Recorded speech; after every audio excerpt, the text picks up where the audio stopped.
Hello everyone, आज मैं आप लोग को अंतरा बुक के एक कविता बताऊंगी जिसके लेखक हैं केदारनाथ और कविता है बनारस। केदारनाथ का परिचय कुछ बताऊंगी और बनारस के कुछ मेन पॉइंट को बताऊंगी। तो केदारनाथ इसके लेखक हैं। केदारनाथ का जन्म 1934 ईस्वी में बलिया ज़िले के उत्तर प्रदेश में हुआ था। केदारनाथ सिंह मूलतः मानवीय संवेदनाओं के कवि थे। केदारनाथ की कुछ प्रमुख रचना थी, जैसे कि ज़मीन पक रही है, दूसरा अभी बिल्कुल अभी, यहाँ से देखो, अकाल में सारस। इसकी एक रचना है अकाल में सारस कविता संग्रह पर उनको 1989 के साहित्य अकादमी पुरस्कार मिला था।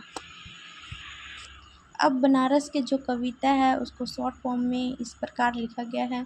उसके कुछ मेन पॉइंट को लिखा गया है, जैसे में बनारस कवि में प्राचीनता, शहर बनारस के सांस्कृतिक वैभव के साथ ठेठ बनारसीपन पर भी प्रकाश डाला गया है। बनारस शिव जी की नगरी और गंगा के साथ विशिष्ट आस्था का केंद्र है। बनारस में गंगा के घाट, मंदिर तथा मंदिरों और घाटों के किनारे बैठे भिखारियों के कटोरे, जिनमें बसंत उतरता है,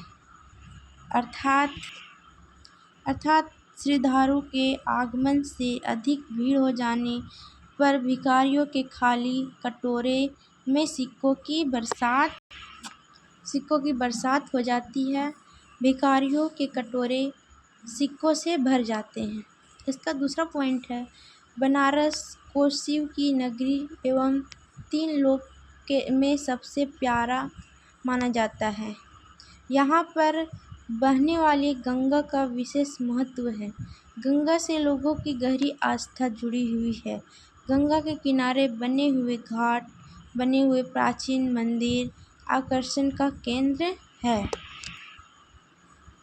ऐसा माना जाता है कि बनारस में मोक्ष की प्राप्ति होती है। मोक्ष मतलब आत्मा, जब हम बनारस में मृत्यु होती है तो हमारा आत्मा वो डायरेक्ट परमात्मा के पास चला जाता है। इसका मतलब यही होता है, मोक्ष का मतलब प्राप्ति होती है। इस कारण से हर मनुष्य एक बार बनारस आना चाहता है। इसका तीसरा महत्वपूर्ण पॉइंट है, गंगा में बंधी हुई नाव, मंदिरों और घाटों पर जलते हुए दीपक एवं हवन से उठने वाले धुएं बनारस की पहचान है। बनारस की पहचान इन्हीं के कारणों से होता है। कवि कहता है कि बनारस आस्था, भक्ति, श्रद्धा, वैराग्य,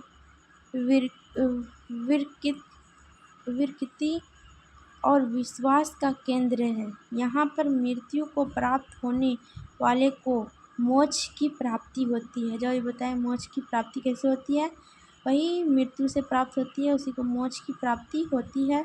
बनारस रहस्यपूर्ण शहर है। अगर आपको समझ में आया होगा तो मेरे चैनल को सब्सक्राइब एंड लाइक करना ना भूलें। बाय।